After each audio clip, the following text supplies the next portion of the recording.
Good evening. Ron Mata here, welcoming you to Activate Worcester. We haven't had new episodes for a couple of weeks.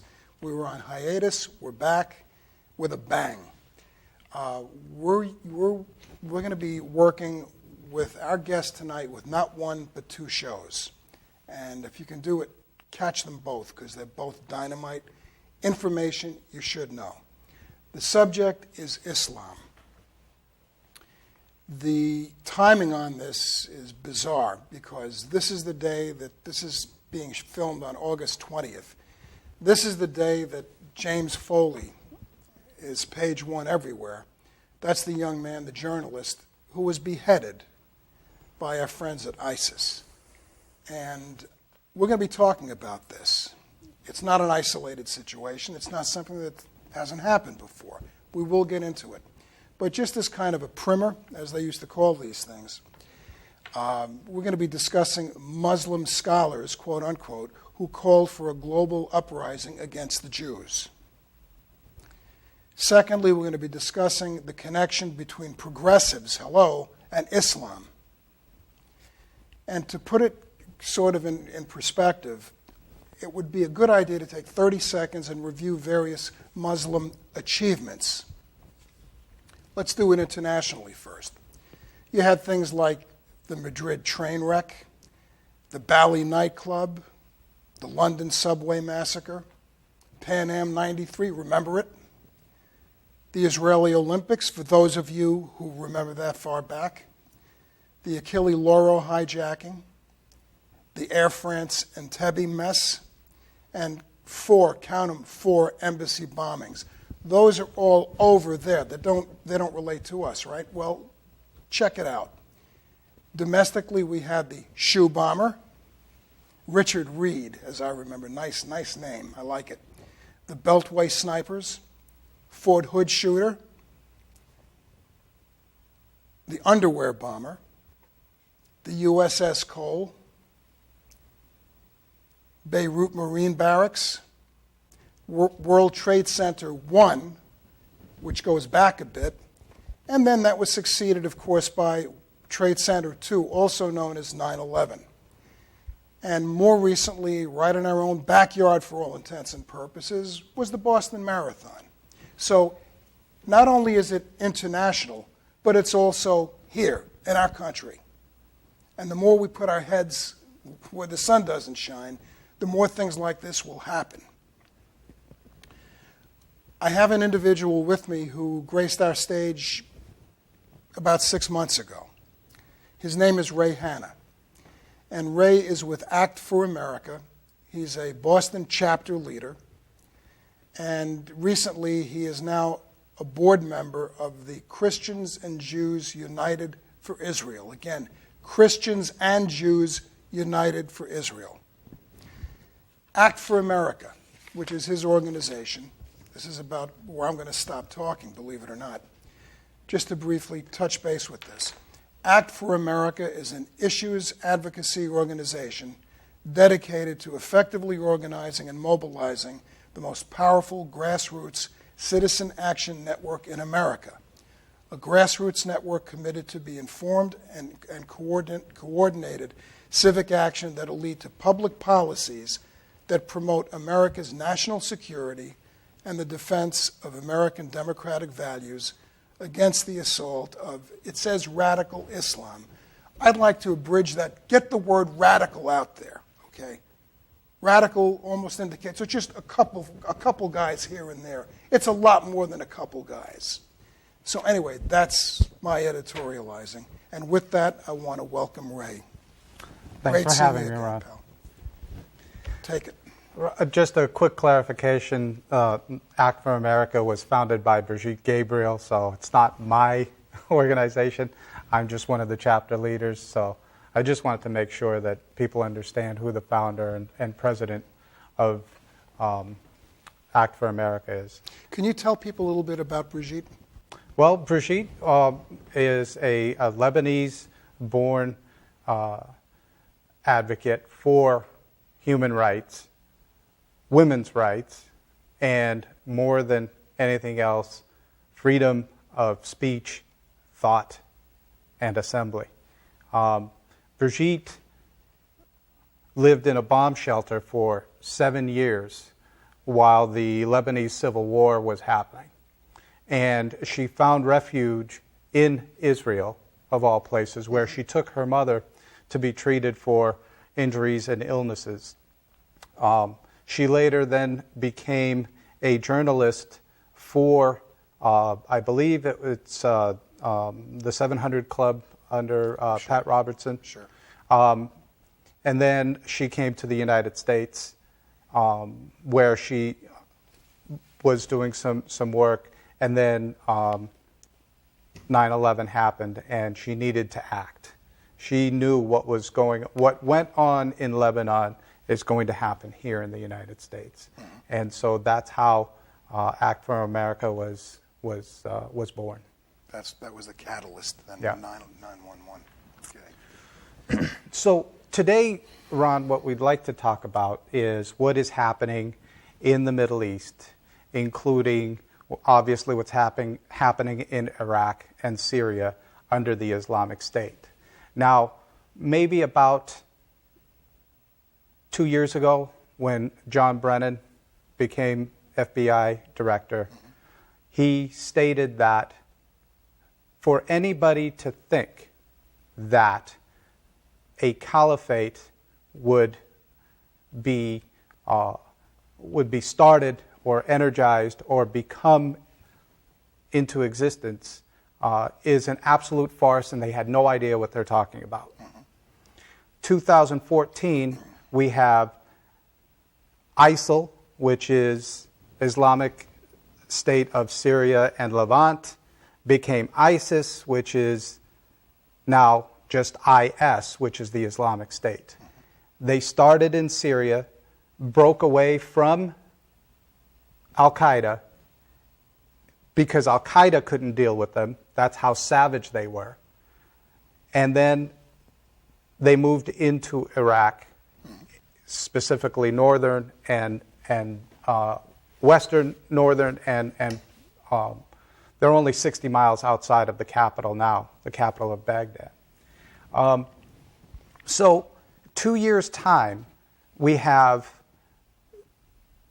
this administration, with the help of, I call them we have the evil party and we have the stupid party. John McCain sitting in the same room with Abu Bakr al-Baghdadi. Who is Abu Bakr al-Baghdadi, and why does he have this name? Abu Bakr al-Baghdadi was born Ibrahim Awad Ibrahim ibn Muhammad al-Badiri al-Samari. So he clearly identifies his lineage by all of his fathers, grandfathers, and great-grandfathers. His nom de guerre, and you can look this up on Wikipedia, is Abu Bakr al-Baghdadi. The reason he chose the name Abu Bakr is that the first Caliph after Muhammad, from 632 to 634, was Abu Bakr al-Sa'id.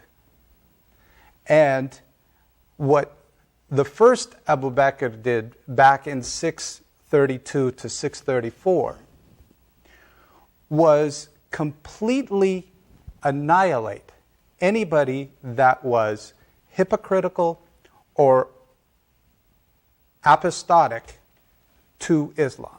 So if you reverted away from Islam, because you have to understand that during the time of Muhammad, for 8 years, while he was in Mecca, he was able to convert just a handful of his family members and some friends.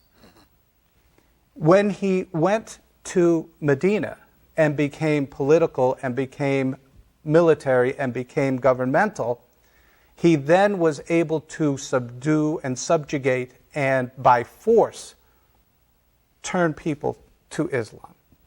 Islam has never converted people peacefully in mass. It has always been under the sword. So what happened was, from 632 to 634, Abu Bakr al-Sadiq specifically directed his jihadis to go against fellow Muslims and anybody that was either an apostate or a hypocrite to Islam. And the reason he did that, when asked, why are you killing fellow Muslims? He said, if we don't maintain the numbers that we have now, it will surely die. Islam will die. So, from 632 to 634, he was slaughtering everybody that even thought about turning away from Egypt. So we have history. We have precedents of what this Abu Bakr al-Baghdadi, which means he's from Baghdad, basically. Now, his history is that he was in U.S. captivity during the invasion of Afghanistan and Iraq. The U.S. let him go and he fled to Syria. You then have John McCain meeting and sitting and having tea with him and the rest of his group. And then John McCain coming back saying, oh, we need to arm these revolutionaries against the Assad regime. So this administration, with the help of the stupid party, actually gave arms to what is now the Islamic State. That's over and above what they've captured. That's over and above what they've captured in Syria from the Syrian army, what they've captured in Iraq from the Iraqi army, which is mostly American-made military equipment because that's what we were feeding the Iraqis. And that's the good stuff. And that's the really good stuff. So that's basically what we talk about. When we talk about who is this Abu Bakr al-Baghdadi, he is an absolute terror, bar none. And you have to understand that this is the only thing that they understand. They understand the sword. For example, when they went into northern Iraq and they're expelling all of the Christians out of Mosul, where is the precedence for this? Where is the history behind this? This is the exact same thing that has happened over and over again in Islamic history. And I want to point you to one specific word, jizya. What is jizya? Jizya is the tax that a non-believer or somebody that doesn't want to participate in Islam has to pay. It's basically extortion / protection money. Mm-hmm. So if you don't pay the jizya, and this word appears in the Quran, so I'm not reading out of my head.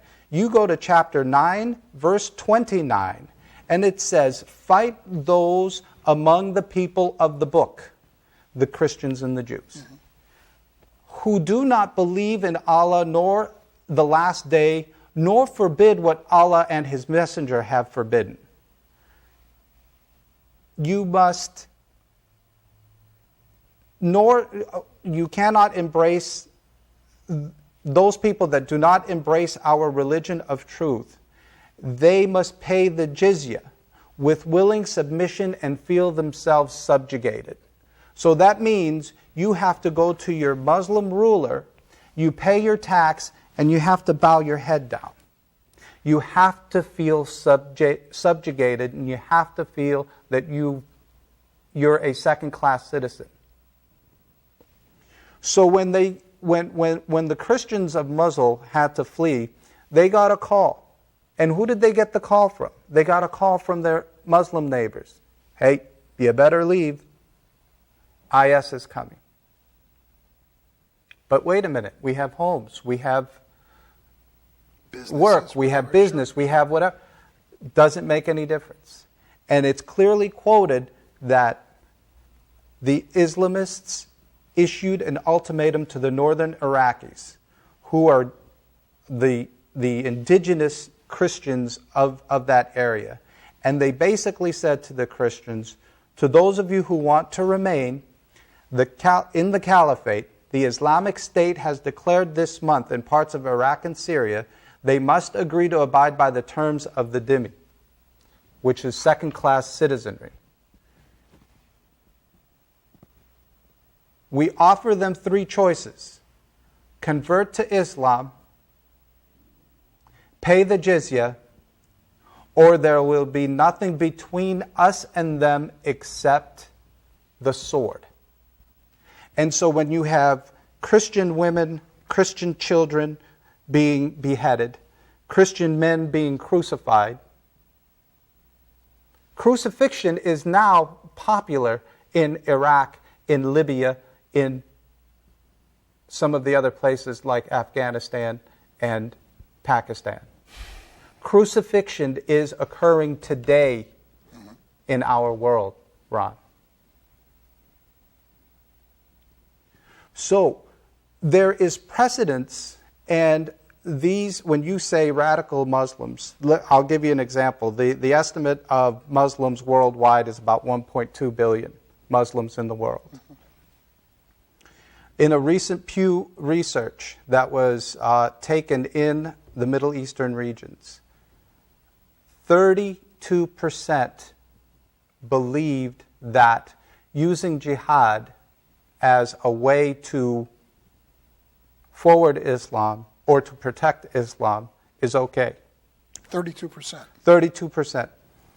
Of those 32%, nearly 90% believe that they should go even further and use that as their only means, not one of the means, but their only means. So when you take roughly 20% of the Islamic nation, and it's not a race, so when people call you a racist, they don't know what they're talking about, because there's Malaysian, there's Indonesian, there's Arab, there's Philippine, there's Chinese, so it's not, Islam is not a race. So when you say something that is factual and somebody calls you a racist, you tell them, which race are you talking about? But when you take the numbers, it's roughly the size of the entire United States of America. The entire population of America, nearly 300 million people have this radical view. And these are not numbers that I'm spewing out of thin air. These are numbers that have been captured and have been repeated over and over again, not only by Act for America, but by others as well. Ray, one of the things that I've always found amazing, and I'm not alone in this thought, is you keep hearing, oh, but there are all these quote-unquote moderate Muslims. Irrelevant. Very recently, maybe today, yesterday, whatever, as a result of this public beheading, an individual whose name escapes me, who is a Saudi Arabian and supposedly the head of the Muslims in Saudi Arabia, said, these people are not us. We are not these people. That's the first time that I can recall anybody of any consequence get up and say something at all. Nothing after 9/11, nothing after all these other things that I alluded to when we started the program. Why would this individual now say, so is this a PR thing to diffuse? This is typical Western speak and not behind your back speak. So the reason that he comes out and says this is maybe to save face. Maybe he has a deal that's going on in the U.S. and he needs to continue showing that he has some kind of credibility. The problem with that is that there's the doctrine of taqiyya. Taqiyya means to deceive, lie, or hide the truth from the Christian, the Jew, and the non-believer in order, and especially when you're in the minority, in order to save and protect Islam. And so taqiyya can be used at any given time. And there's actually even a little bigger nuance with that, and it's something called tarwiyya, which is even more nuanced. So if you walk up to a Muslim and he wants to practice tarwiyah, and you say to him, do you have a quarter? Can I have a quarter? And he doesn't want to give you a quarter. He can tell you, he can put his hand in his pocket, and he may have a dollar bill. And he says, oh, I'm sorry, I don't have a quarter. I'm just giving you a simple, tiny little example. If he wants to say something with nuance, what we would call a white lie or something like that, this is even a more deceptive way of speaking. So between the doctrine of taqiyya, which is to deceive and lie in order to save face or to protect, this happens all the time. You have other people's quote-unquote moderates, such as, I think his name is Mike Dorsch or Dosh. He comes on Sean Hannity's show all the time, opposite Brigitte Gabriel. And he will say things like, this is not what Islam is, this isn't what we believe, this isn't how things are. And it doesn't make any difference how many times you quote the Quran to him, or you quote the surah to him, or you quote the hadith to him. It doesn't make any difference. He will always tell you, you know what, this is not us, this is not our way. And he may be believing, but he's not practicing Islam correctly if he's saying that this is not our way. So the moderates, such as this particular Fox News contributor, are irrelevant. They're irrelevant as much as the 90% of Germans weren't Nazis. Only 10%. But look at the havoc that they wreaked. Look at communist China. 70 million people killed. 90% of the people didn't want to be communists. Irrelevant. Look at Russia. 20 to 40 million. They can't even get their hands on the figure. Either killed or in the gulag. Not everybody was a Russian communist. But they were irrelevant. So to the 90% or the 80% that don't believe in this stuff, what are they doing? When was the last time you saw somebody in New York City stand up and say, we are against ISIS? How many moderate Muslim community centers and mosques and other organizations go out in mass just the way Christians and Jews go out in mass like they did in Boston last Thursday, and they stood in front of the world and said, we stand with the democracy of Israel? There was over 3,000 people in City Hall Plaza. How many Muslims have ever marched and said, we are against ISIS, or we are against Al-Qaeda, or we are against... They can't. What happens to them if they do stand up? We go back to the apostasy and the hypocrisy. And there's only 3 things that you can do as a Muslim in order to have the reward of death. If you commit murder yourself, if you commit adultery, or if you apostatize, if you become an apostate. Those are the only 3 things that you can die or be killed for in Islam. And that's why 90% of the Muslims will not stand up and speak. We have on this segment roughly 4 minutes, which is not an eternity as you might think. Where is the movement in this country, and why is the press basically blind to so many of these issues? The press is not blind. The press is, the mainstream media is left-leaning to leftist.